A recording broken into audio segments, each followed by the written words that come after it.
February 22nd, Leviticus 13:1 through 59. The Lord said to Moses and Aaron, when anyone has a swelling or a rash or a shiny spot on their skin that may be a defiling skin disease, they must be brought to Aaron the priest or to one of his sons who is a priest. The priest will examine the sore on the skin, and if the hair in the sore has turned white and the sore appears to be more than skin deep, it is a defiling skin disease. When the priest examines that person, he shall pronounce them ceremonial unclean. If the shiny spot on the skin is white, but it does not appear to be more than skin deep, and the hair in it has not turned white, the priest is to isolate the affected person for 7 days. On the 7th day, the priest is to examine them, and if he sees that the sore is unchanged and has not spread in the skin, he is to isolate them for another 7 days. On the 7th day, the priest is to examine them again, and if the sore has faded and has not spread in the skin, the priest shall pronounce them clean. It is only a rash. They must wash their clothes, and they will be clean.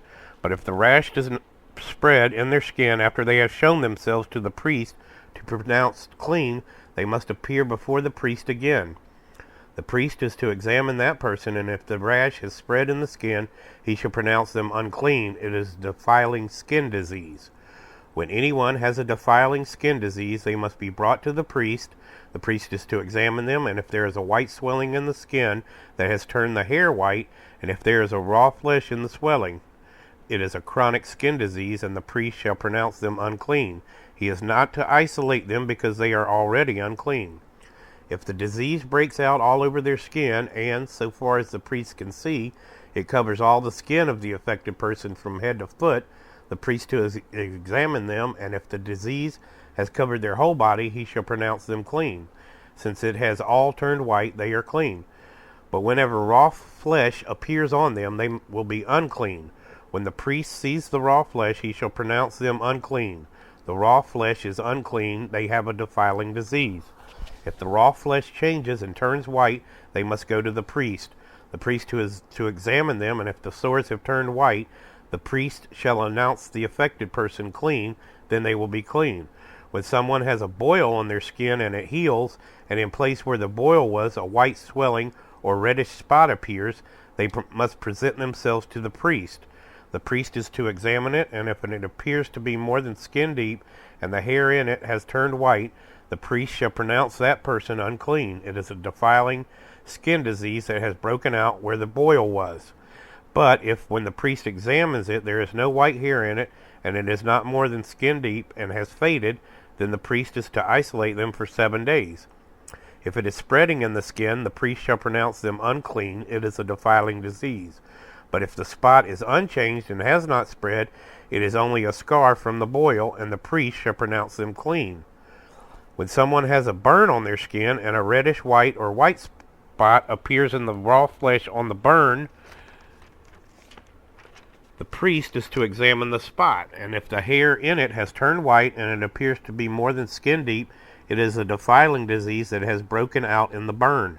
The priest shall pronounce them unclean. It is a defiling skin disease. But if the priest examines it and there is no white hair in the spot, and if it is not more than skin deep and has faded, then the priest is to isolate them for 7 days. On the 7th day, the priest is to examine that person, and if it is spreading in the skin, the priest shall pronounce them unclean. It is a defiling skin disease. If, however, the spot is unchanged and has not spread in the skin, but has faded, it is a swelling from the burn, and the priest shall pronounce them clean. It is only a scar from the burn. If a man or woman has a sore on their head or chin, the priest is to examine the sore, and if it appears to be more than skin deep, and the hair in it is yellow and thin, the priest shall pronounce them unclean. It is a defiling skin disease on the head or chin.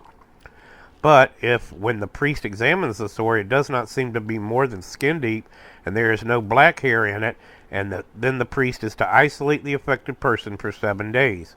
On the 7th day, the priest is to examine the sore, and if it has not spread, and there is no yellow hair in it, and it does not appear to be more than skin deep, then the man or woman must shave themselves except for the affected area, and the priest is to keep them isolated another 7 days.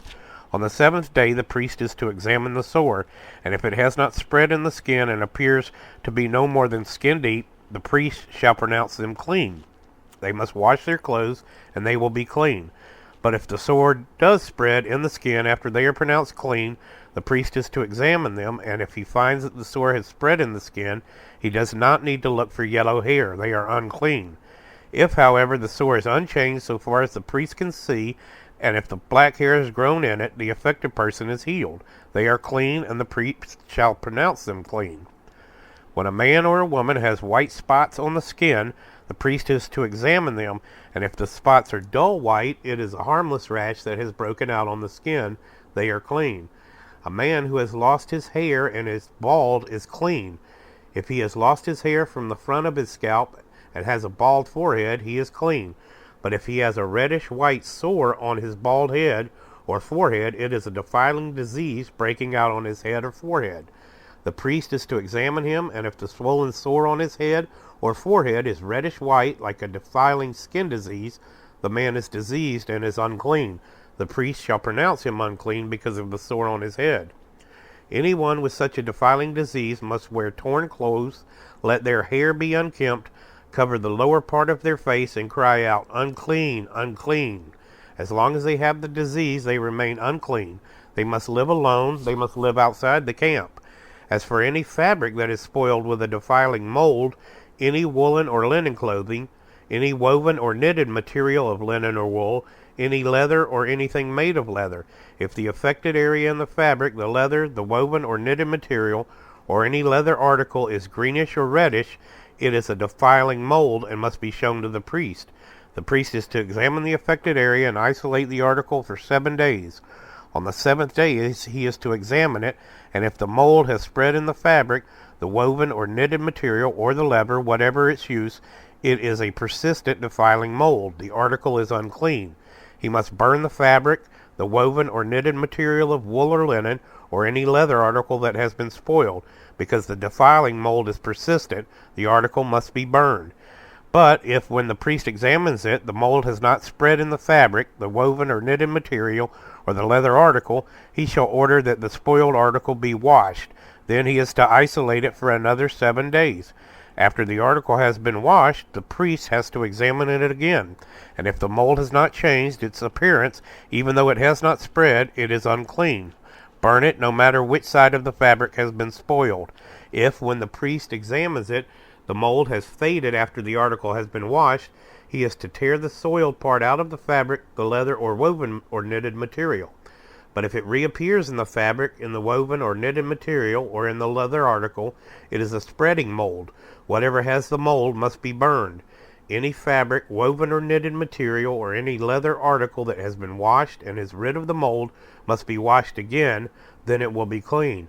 These are the regulations concerning defiling molds in woolen or linen clothing, woven or knitted material, or any leather article, for pronouncing them clean or unclean. Mark 6:1-29. Jesus left there and went to his hometown, accompanied by his disciples. When the Sabbath came, he began to teach in the synagogue, and many who heard him were amazed. "Where did this man get these things?" they asked. "What's this wisdom that has been given to him? What are these remarkable miracles he is performing? Isn't this the carpenter? Isn't this Mary's son and brother of James, Joseph, Judas, and Simon? Aren't his sisters here with us?" And they took offense at him. Jesus said to them, "A prophet is not without honor except in his own town, among his relatives, and in his own home." He could not do any miracles there except lay his hands on a few sick people and heal them. He was amazed at their lack of faith. Then Jesus went around teaching from village to village. Calling the 12 to him, he began to send them out 2 by 2 and gave them authority over impure spirits. These were his instructions. "Take nothing for the journey except a staff, no bread, no bag, no money in your belts. Wear sandals, but not an extra shirt. Whenever you enter a house, stay there until you leave that town, and if any place will not welcome or listen to you, leave that place and shake the dust off your feet as a testimony against them." Then they went out and preached that people should repent. They drove out many demons and anointed many sick people with oil and healed them. King Herod heard about this, for Jesus' name had become well known. Some were saying, "John the Baptist has been raised from the dead, and that is why miraculous powers are at work in him." Others said, "He is Elijah," and still others claimed, "He is a prophet like one of the prophets of long ago." But when Herod heard this, he said, "John, whom I beheaded, has been raised from the dead." For Herod himself had given orders to have John arrested, and he had him bound and put in prison. He did this because of Herodias, his brother Philip's wife, whom he had married. For John had been saying to Herod, "It is not lawful for you to have your brother's wife." So Herodias nursed a grudge against John and wanted to kill him. But she was not able to, because Herod feared John and protected him, knowing him to be a righteous and holy man. When Herod heard John, he was greatly puzzled, yet he liked to listen to him. Finally, the opportune time came. On his birthday, Herod gave a banquet for his high officials and military commanders and the leading men of Galilee. When the daughter of Herodias came in and danced, she pleased Herod and his dinner guests. The king said to the girl, "Ask for anything you want, and I'll give it to you." And he promised her with an oath, "Whatever you ask, I will give you, up to half my kingdom." She went out and asked to her mother, "What shall I ask for?" "The head of John the Baptist," she answered. At once the girl hurried into the king with the request, "I want you to give me right now the head of John the Baptist on a platter." The king was greatly distressed, but because of his oaths and his dinner guests, he did not want to refuse her. So he immediately sent an executioner with orders to bring John's head. The man went, beheaded John in prison, and he brought back his head on a platter. He presented it to the girl, and she gave it to her mother. On hearing of this, John's disciples came and took his body and laid it in a tomb. Psalm 39, 1 through 13. For the director of music, for Jeduthun, a psalm of David. I said, I will watch my ways and keep my tongue from sin. I will put a muzzle on my mouth while in the presence of the wicked. So I remained utterly silent, not even saying anything good. But my anguish increased, my heart grew hot within me. While I meditated, the fire burned, then I spoke with my tongue. Show me, Lord, my life's end and the number of my days. Let me know how fleeting my life is. You have made my days a mere handbreadth. The span of my years is as nothing before you. Everyone is but a breath, even those who seem secure. Surely everyone goes around like a mere phantom. In vain they rush about, heaping up wealth, without knowing whose it will finally be. But now, Lord, what do I look for? My hope is in you. Save me from all my transgressions. Do not make me the scorn of fools. I was silent. I would not open my mouth, for you are the one who has done this. Remove your scourge from me. I am overcome by the blow of your hand. When you rebuke and discipline anyone for their sin, you consume their wealth like a moth. Surely everyone is but a breath. Hear my prayer, Lord. Listen to my cry for help. Do not be deaf to my weeping. I dwell with you as a foreigner, a stranger, as my ancestors were. Look away from me that I may enjoy life again before I depart, and I am no more. Proverbs 10:10. Whoever winks maliciously causes grief, and a chattering fool comes to ruin.